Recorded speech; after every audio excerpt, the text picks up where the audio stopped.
This is the sixth and last lecture of week 7. Again, you can listen to this as an audio, and please read Exodus 13 through 15 before you listen to this lecture. So when we left off last time, the Israelites, after celebrating the Passover and surviving the final plague of the death of the firstborn, at this point, we are told that Pharaoh, sick and tired of it all, finally lets the Israelites go. Okay, and that as a result, by Exodus 13, especially towards the end, the Israelites are depicted as sort of heading out of Egypt, back, now headed back towards the promised land of Canaan, that is back towards the Abrahamic promise. Okay. However, there are some hints already, some foreshadow that things between God and Israel were, is not going to go very well. Okay, and this is before even their travels in the desert begin.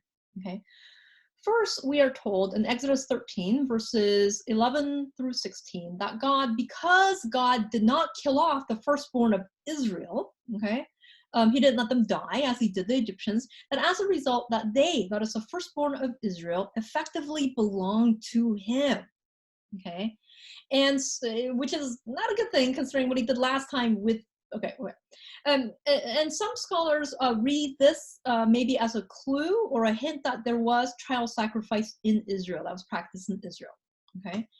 Later in Israelite history, child sacrifice might have become sublimated or altered or transformed. Okay, so instead of sacrificing your children, you might metaphorically sacrifice them by having them become priests or something, And there's hints of this with the priest, prophet priest Samuel in 1 Samuel 1.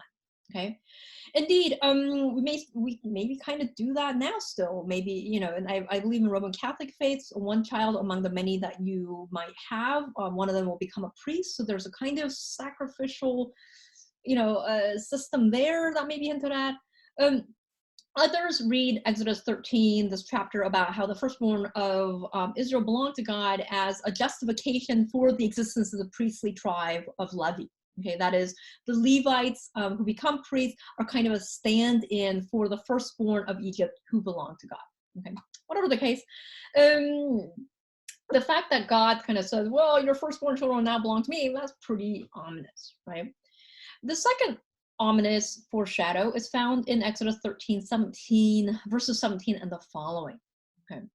And it states, when Pharaoh let the people go, God did not lead them by the land of the Philistines, although that was nearer. For God thought, if the people face war, they may change their minds and return to Egypt. So God led the people by a roundabout way of the wilderness toward the Red Sea. The Israelites went up out of the land of Egypt, prepared for battle.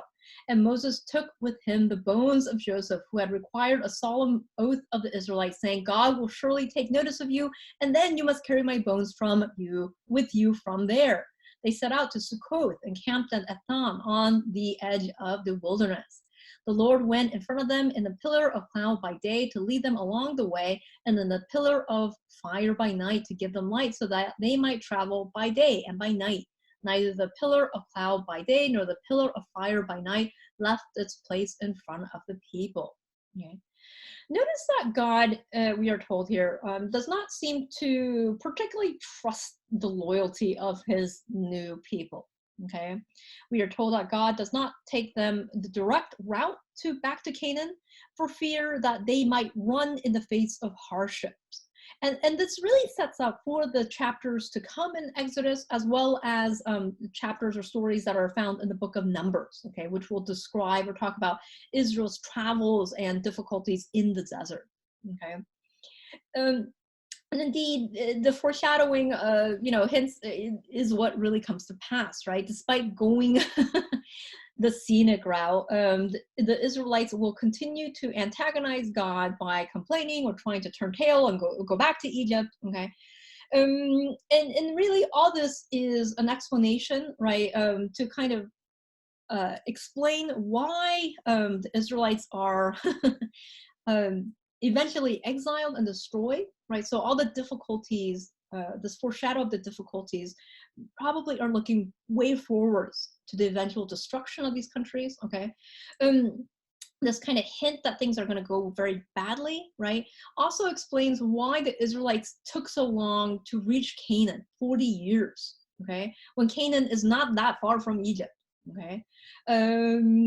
Notice also in Exodus 13, the passage that I just read, it refers back to Joseph, right, whose bones will now be part of this group that are returning to the promised land, okay. So there's a bit of circularity, okay, to the desert travels, okay, and to the history of Israel in general. Just a side note, the word for desert and wilderness are the same word, midbar, okay, and time spent in the desert and wilderness, that is time outside of civilized town or city or society, really is envisioned as a kind of liminal period, kind of formative, almost asocial period. So in some cultures, an adolescent boy is made to kind of go out into the wilderness, into this liminal space, right, where he is allowed to act like a wild, unsocialized person, okay, maybe be tested somehow or go through some stuff and then come back into town, socialize, and now a man, okay. Something similar is afoot in the biblical text as well, okay. The time in the desert, which will be, like I hinted, replayed over and over again, right? So it will become envisioned as a formative time looking backwards and forwards, okay? This time in the desert will be envisioned as a test of formation, a kind of time of testing, where a man became a man, truly learned to become a man, or in this case, where Israel truly became Israel, okay? As I just noted, the symbolism of the desert as a kind of formative period of testing or a place of testing is amplified by the number 40, which is a number that both symbolizes completion, but also a number that symbolizes testing, okay, or temptation as it comes to kind of, okay. So remember Noah's Ark, in one account, 40 days and 40 nights. And here again with the wilderness, 40 years, okay. This is repeated by Jesus, who spends 40 days and nights being tested in the wilderness. So it'll be reused over and over again, okay. Okay, so the Israelites now are starting to head out into the wilderness or the desert, little awareness of the difficulties that lie ahead or how long this trip is really going to take, okay. Being led via the scenic route through a pillar of cloud or fire, which again seems to hint that this God Yahweh is a kind of storm deity, okay. By Exodus 14, however, God seems to think that the show he has just put on, right, which led them all to be, ejected from Egypt, but this was not a big enough spectacle, okay? And so he decides to give everyone something like really spectacular. He's going to give them a climactic, violent, spectacular ending that they've all been waiting for, okay? So 14, verse 1 and following. Then the Lord said to Moses, tell the Israelites to turn back and camp in front of Pi Hahiroth, between Migdol and the sea, in front of Baal Zephon. And you shall camp outside opposite it by the sea. The Pharaoh will say of the Israelites, they are wandering aimlessly in the land. The wilderness has closed in on them. I will harden Pharaoh's heart, and he will pursue them, so that I will gain glory for myself over Pharaoh and all his army, and the Egyptians will know that I am the Lord. And they did so. So we're told that God makes Pharaoh change his mind again, okay, and make the Egyptians and Pharaoh realize that they made a giant mistake, at which point Pharaoh and his army starts to go after the Israelites, right, who they think are lost and wandering and therefore easy pickings, okay. At this point, if you read the text, the Israelites start whinging and complaining and say, they say things like, it would have been better just to die in Egypt, what is this all for, okay. And again, they're saying that despite seeing all the preceding miracles, okay, so maybe God is right that all this extra drama is necessary to super convince the Israelites who are really flaky and really eager to turn around, okay. So of course God ups the ante, right? And so after setting up this spectacle, this is what he tells Moses to do. Moses, who has the unfortunate task of being the assistant to Yahweh, who's envisioned as a big drama queen. Okay, so 14, verse 15 and following. Then the Lord said to Moses, why do you cry out to me? Because you're doing this whole, okay, whatever. Tell the Israelites to go forward, but you lift up your staff and stretch out your hand over the sea and divide it, that the Israelites may go into the sea on dry ground. Then I will harden the hearts of the Egyptians so that they will go in after them, so that I can gain glory for myself over Pharaoh and all his army, his chariots and his chariot drivers. And the Egyptians shall know that I am the Lord, that I am Yahweh, when I gain glory for myself over Pharaoh, the chariots, and his chariot drivers. Okay. In short, God is going to stage some really good paparazzi shots of him doing awesome, powerful deity stuff, okay? So that he can prove to a bunch of people who seem really difficult to please or even to amaze, okay, that Yahweh, is clearly a better God than Pharaoh, and therefore definitely the one to follow, okay? Notice the rather dysfunctional relationship between God and Israel that is set up, and again, how it foreshadows how badly things will turn out, okay, in this relationship, okay? So back to the paparazzi shots, or the kind of staged crisis here. We are told that God stations the pillar of cloud in front of the army of Egypt, so that they can't move until he has everything kind of set, okay?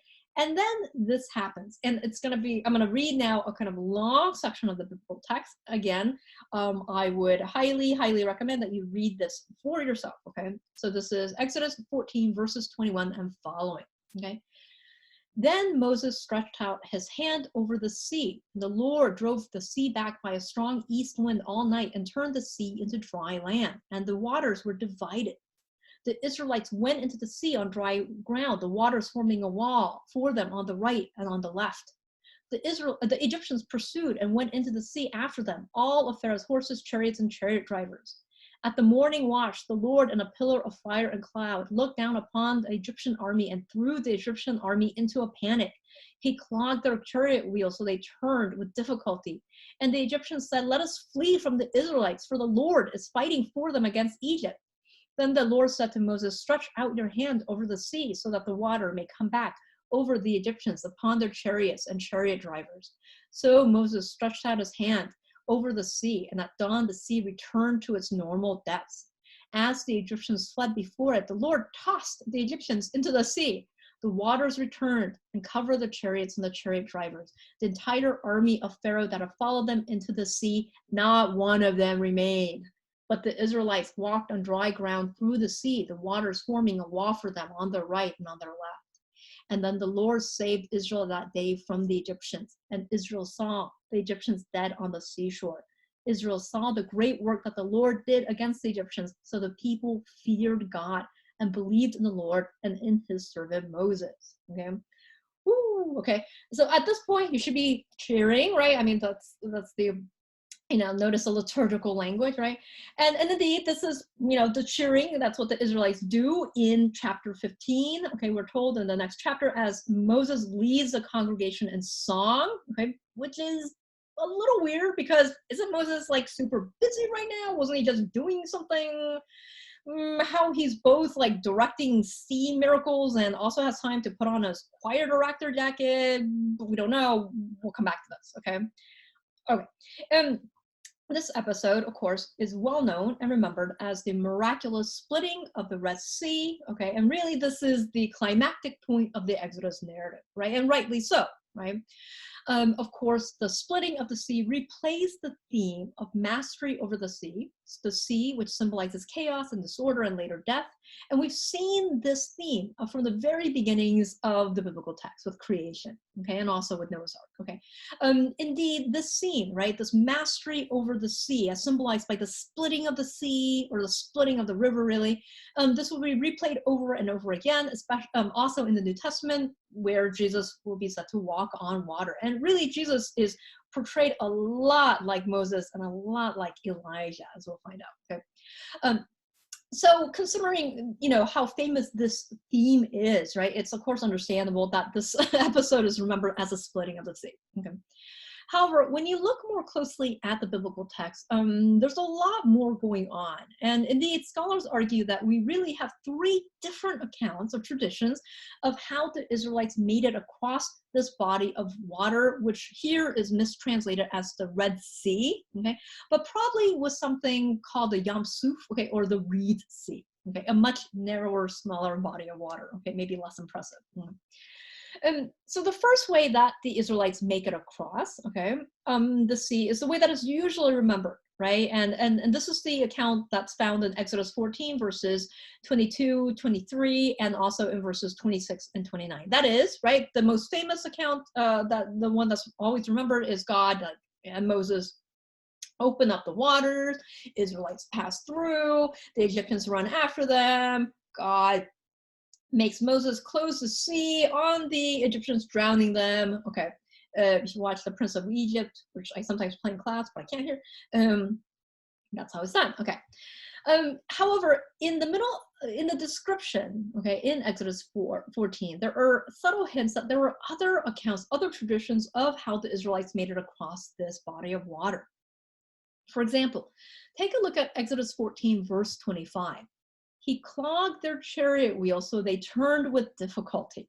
Okay. In this account, it seems the wheels of the Egyptian chariots are clogged. They kind of freak out and maybe turn back. Okay. So that's the second way, okay, or second tradition that may be embedded here. There's a third way, or third tradition of perhaps how the Israelites made it across the sea. Okay. At the end of Exodus 14:27, we are told that as the Egyptians fled before it, okay, the Lord tossed the Egyptians into the sea. Okay, and this way, this tossing, right? This way that the Egyptians die, it's further supported by Exodus 15, verse 4. Okay, the song and following the song that Moses sings when the Israelites cross the sea. In Exodus 15, verse 4, it states that, quote, Pharaoh's chariots and his army he cast into the sea. His picked officers were sunk in the Red Sea. The floods covered them. They went down into the depths like a stone. According to this last tradition, God kind of like toys or something, or God in the bathtub, kind of tosses the Egyptians into the sea, drowning them. Okay. The presence of multiple accounts of how the Israelites made it across this body of water seems to hint that there were lots of accounts of many different variations, okay, about how God rescued the fleeing Israelites from the Egyptian army, okay, and that some were preserved for whatever reason and squashed and put together here. Okay. Indeed, as I've mentioned before, scholars do wonder whether, despite the lack of archaeological evidence, okay, whether this account of the Exodus within it is a kind of historical core, okay?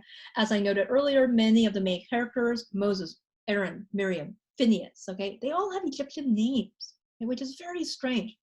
The cities of Pithom and Ramses have been tentatively identified, okay? Moreover, as I mentioned earlier in an earlier video, there seems to be a group of Semitic rulers that some scholars connect to the Exodus event.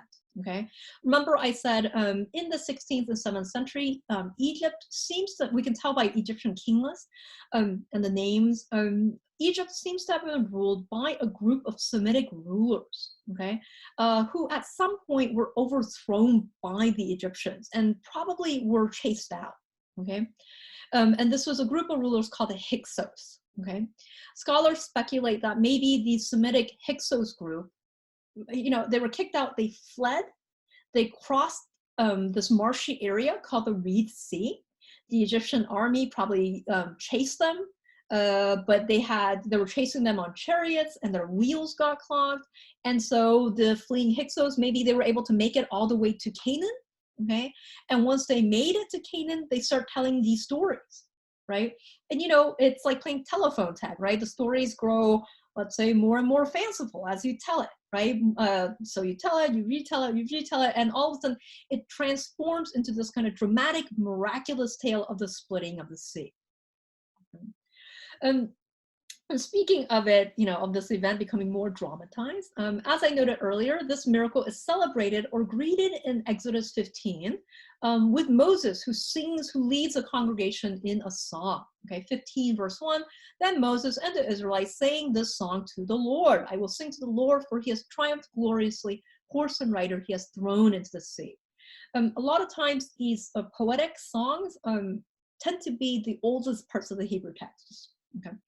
As I stated before, however, the fact that Moses starts singing, leading the congregation in song, this is really odd, okay? Why? Well, first, we are told that Moses was like right before or in the midst of, as far as now, like performing the miracle, okay, of like splitting the sea or, you know, whatever, closing the waters. Okay. So he kind of has to hightail it to now become like choir director. Okay. So that's odd. Another odd thing about this is that it was not really the men who did this kind of thing. Like, you know, we see in other parts of the biblical text that it was women and children who greeted the men returning from battle with celebratory song and dancing. Why was it the women and the children who were singing these songs? Was because they were the ones waiting at home, right? They were not the ones that were fighting, okay? Probably waiting, kind of terrified to see if their loved ones would come back, okay? Indeed, with the song, you know, Moses' song is called the Song of the Sea. Indeed, we do have a woman leading a song in this case as well. Right after Moses' song, we are told at the very end of Exodus 15:20, almost kind of slipped in there, okay?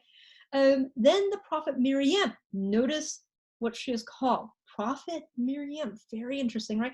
Aaron's sister took a tambourine in her hand, and all the women went out after her with tambourines and with dancing. And Miriam sang to them, "Sing to the Lord, for he has triumphed gloriously, horse and rider, he is thrown into the sea." Notice how similar Miriam's song is to Moses' song. Indeed, they are, you know, they have the exact same first line. And that's probably because this was the same song. Okay? Many people think, me included, that Moses' song in Exodus 15 was probably originally, okay, actually Miriam's song, okay, as it was usually the women who sang songs about the triumph of the army and the king after battle, okay, who greeted the men returning from battle with song and dancing, okay. And as I stated before, Miriam probably was an extremely important figure tied to now being a prophet as well as a priest, who at some point was pushed out, okay? And that this misattribution of the Song of the Sea in Exodus 15 is, you know, a part of the suppression, okay? A part of this way to kind of erase maybe the voices or the role that women, you know, famous important women Israelites played in Israelite history, okay? After all, as you all know, it is the winners who get to write the story.